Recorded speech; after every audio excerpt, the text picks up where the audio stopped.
উস্তাদ জি বলে বলো আলহামদুলিল্লাহি রাব্বিল আলামিন। ওই পিচ্চিটা কয় আর রহমানির রহিম। সুবহানাল্লাহ। আরো আস্তে আস্তে। উস্তাদ রীতিমতো অবাক, বিষয়টা কি আমি যা কই হেদি আগেরটা কয়। আমার আগে আগে দৌড়ায়, দেখি কতটুক যায়। পড়াইতে পড়াইতে 15 পারা পর্যন্ত পড়াইলো। দেখা যায় উস্তাদ জি যা কয় সন্তানটা তার আগের আয়াত কয়। বুঝতে পারতেছেন না কাহিনী কি? মা বলে গেল তাকে আলিফ বা পড়ানোর জন্য, কোরআন শিক্ষা দেওয়ার জন্য, কিন্তু হ্যাঁ তো দেখা যায় 15 পারার হাফেজ। আরো জোরে। মাকে উস্তাদ জি আহ্বান করলেন, মাকে ডাকলেন। মার কাছে যখন খবর গেছে তোমার সন্তানের উস্তাদ তোমাকে ডাকছে, মা উদ্ধার হবে। যেই মা সন্তান পেটে নিয়ে নামাজ পড়ে, যেই মা সন্তান পেটে নিয়ে কোরআন তেলাওয়াত, এ ভাই কষ্ট বেশি হয়েছে আপনাদের। আমার তো আপনাদের কাছে ফতোয়া আছে 12টা 4 মিনিট বেশি হয়েছে। তাহলে আজকে দোয়াটা হয়ে যাক, আবার সামনে আসা। আরে সব ওয়াজ একসাথে করলে রেজাউল করিম সব তো পরের বছর দাওয়াত দিব না। ও যে ওয়াজ সব করে ফেলাইছে আগে গত বছর। আর হারাপ যে কথা বলতেছিলাম, একজন মা পেটে সন্তান নিয়ে যখন নামাজ পড়ে, রোজা রাখে, কোরআন তেলাওয়াত করে, সন্তানের উপরে তার প্রভাব পড়ে না? পড়ে না? মা তার ছোট বাচ্চাকে নিয়ে মক্তবের উস্তাদের কাছে দিলেন, গিয়ে বললেন উস্তাদ জি বাচ্চাটার বাবা নাই, এতিম সন্তানটা, তার চেহারার দিকে তাকাইয়া অনেক বিবাহের প্রস্তাব এসেছে, আমি কোথাও বিবাহ বসি নাই। এ মা, হাদিসের মধ্যে পয়গম্বর কয় যে মা তার এতিম সন্তানের চেহারার দিকে তাকাইয়া দ্বিতীয় কোন সংসার করে না, জীবন যৌবনকে বিসর্জন দিয়ে দে। আল্লাহর কসম, পয়গম্বর বলেন কিয়ামতের কঠিন ময়দানে আল্লাহ পাক ওই মাকে আরশে আজিমের নিচে ছায়া দিবেন। আর জোরে বলেন, যেদিন সূর্যটা মাথার উপর চলে আসবে, জমিনটা যেদিন তামা হয়ে যাবে, ওই দিন যদি একটা এসি রুমের ব্যবস্থা হয়, ভালো হবে না খারাপ? আরো জোরে বলেন।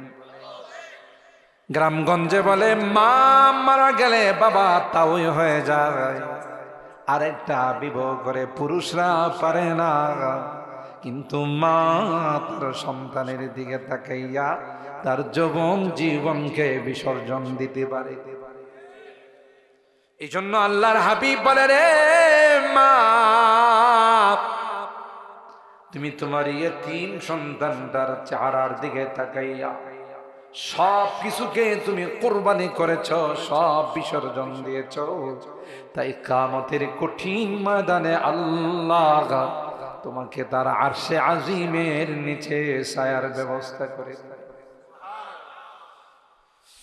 মা উস্তাদ জি হাতে দিয়ে বলে, উস্তাদ জি সন্তানটার বাবা নাই রে, তাকে আলেম বানানোর ওসিয়ত করে গেছে, আমার এই সন্তানটাকে আপনি কোরআন পড়ায়েন, আলেম বানায়েন। দিয়ে গেলাম। উস্তাদ জি কোলে বসাইয়া বলে, বাবা তুমি পড়ো আউযু বিল্লাহি মিনাশ শাইতানির রাজিম। আশ্চর্য ব্যাপার, পিচ্চিটা গয়ে বিসমিল্লাহির রহমানির রহিম। আল্লাহু আকবার। উস্তাদ অবাক, হেরে কই আউযু বিল্লাহ, হেদি কই বিসমিল্লাহ। কথা কয় চন্দ্রকে বলে যায়, ও ভাই আমি চলে যাচ্ছি, তুমি রাত্রের বেলায় আলো দিও। সুবহানাল্লাহ। সূর্যের আলোতে বড় হয় আর চন্দ্রের আলোতে কালার হয়, স্বাদ হয়। সুবহানাল্লাহ। সকল নিয়ামত গুলো কে দিয়েছে? আল্লাহরই নিয়ামত। আল্লাহর সৃষ্টি নিয়ে গবেষণা করে যারা বুদ্ধিমান, আর যারা জানোয়ার হাইওয়ান, এরা আল্লাহর ঘর নিয়ে ডায়েরি বানায় আর বলে নামাজ একটা ব্যক্তিগত ইবাদত। এই ইবাদতের জন্য বাংলাদেশের মতো ছোট্ট দেশের এতগুলো জায়গাকে বেকার ফেলে রাখার কোনো অর্থ হয় না। নাউজুবিল্লাহ। মসজিদ নাকি বেকার, আর হের যে পতিতালয় চালায়, ব্যবসাখানা চালায়, ওটা নাকি খুব কাজের। তাহলে বুঝেন ডিগ্রির অভাব নাই, কিন্তু এই ডিগ্রি দিয়ে সে আল্লাহর ঘরকে বেকার বানায়। কথা বলেন ঠিক কিনা? আজানের আওয়াজকে বেশ্যা নারীর আওয়াজের সাথে তুলনা করে। তাহলে বোঝা গেল আসলে কি বুদ্ধিমান না পাপাচার, বুদ্ধিমান না পাপিষ্ট, উত্তম না নরাদম? আল্লাহ বলেন এরা বুদ্ধিজীবী না। বুদ্ধিজীবী হলো এরা যারা আমার সৃষ্টি নিয়ে গবেষণা করে। ঠিক কিনা বলেন? আমার ভাইরা, আয়াতগুলো অনেক পড়েছিলাম, সময় স্বল্পতার কারণে আপনাদের কাছ থেকে আমি সময় নিয়েছি 12:30। তো এই জন্য আমি লম্বা আলোচনায় যাব না। এই কোরআনের মাদ্রাসাগুলো যারা পড়ে, আল্লাহর হাবিবকে দিয়ে আল্লাহ তাআলা ঘোষণা দিয়েছেন, আপনি জানিয়ে দেন খায়রুকুম মান তাআল্লামাল কুরআন ওয়া আল্লামা। কোরআন যারা পড়ে এবং পড়ায়, এর সাথে যারা সম্পর্ক রাখে, এরাই হলো সর্বশ্রেষ্ঠ জাতি। সুবহানাল্লাহ। আর এদেরকে যারা মহব্বত করে, এদের সাথে যারা সম্পর্ক রাখে, এই কোরআনের পাখিগুলো তাদেরকে ছাড়া আল্লাহর জান্নাতে যাবে না। সুবহানাল্লাহ। এরপরে নারী জাতি সবচাইতে দামি জাতি। ঠিক কিনা বলেন? একটা সময় নারী জাতির কোনো অবস্থান সমাজে ছিল না। নারী কন্যা সন্তান হলে চেহারা কালো হয়ে যেত। মানুষ জানার আগেই তাকে দাফন করার ব্যবস্থা করত। ঠিক কিনা বলেন? জিন্দা দাফন করত। কিন্তু ইসলাম নারী জাতির মর্যাদা এত বাড়িয়ে দিয়েছেন যে তাদের নামে কোরআনে একটা সূরা আল্লাহ নাযিল করেছেন। পুরুষের নামে কিন্তু সূরা নাই, নারীদের নামে সূরা আছে না? তাই বলে আপনারা আবার রাগ করে আমার ফালাই দিয়ে চলে যায় না। সূরা জি তো আমগো নামে আল্লাহ দিছি না, বইয়া থাকলাম। কথা বলেন ঠিক কিনা? তাহলে নারীদের মর্যাদা কম না বেশি? কিন্তু এদের বুদ্ধির মধ্যে কিছু প্রবলেম আছে, তো এই জন্য এরা আন্দোলন করে সমান চাই, সমান চাই। আল্লাহ কই বেশি দিছি, এরা কি বুঝেন নাই? তাহলে আকলের মধ্যে কিছু প্রবলেম আছে না? আমার এক দূর সম্পর্কের চাচা, একটু আলাবোলা টাইপের, তো বাজারে কিছু নিয়ে গেলে মা বলে দিত, আমার দাদি বলে দিত, এই এটা কিন্তু 20 টাকার কমে বিক্রি করবি না। যেহেতু আলাবোলা বাজারে যখন নিয়ে যায়, গেলেই পাইকাররা মনে করে আসছে, এসে করে ওই ভাই কত, একদম 20 টাকা। তো পাইকার একটা কয় 20 টাকা দিলে চলবো, 1 পয়সা কমে হবে না। 20 টাকা 20 টাকা কি 20 টাকা থেকে কম? সমান না? আরেকজন পাইকার কয় সর, রহিম ভাই 22 টাকা দিব, 1 পয়সা কম হবে না। 22 টাকা কি 20 টাকা থেকে কম না, 2 টাকা বেশি। এখন সমস্যাটা কোথায়? সমস্যাটা ওর মা কইছে একদম 20 টাকা হইলে কি করবে? হ্যাঁ 20 টাকা দিয়েও দিব না, 22 টাকা দিও, কত দিতে হইব? 20 টাকা দিতে হবে, এছাড়া দিবে না। এটা আরে শিখাইছি। ঠিক আমগো দেশের নারীদেরকে বিদেশিরা রাস্তায় বের করার জন্য, অপমানিত করার জন্য এদেরকে শিখাইছে যে তোমরা মিছিল করো, মিটিং করো, মানব বন্ধন করো, সমান চাই, সমান চাই, নারী পুরুষ কথা কয় না। আর আল্লাহ কই বেশি, তোমাদের কথা 3 বার বলা হয়েছে, পুরুষের কথা 1 বার বলা হয়েছে। ঠিক কিনা বলে? আর এরা সমান চাই। শেষ পর্যন্ত সরকার এদের দাবি দেওয়া মাইনা করে, ঠিক আছে আপনাদের সকল দাবি দেওয়া মেনে নেওয়া হলো, আজ থেকে আপনারা আর পুরুষরা সমান। এতদিন রাস্তাঘাটের যত মাটি কাটার দায়িত্ব শুধু পুরুষদের ছিল, এখন আপনারাও কাটবেন সমান সমান। সমান হয়েছে না? তো সমান চাই কি লাভ হয়েছে না? আল্লাহ, মা জাতি বড় দামি।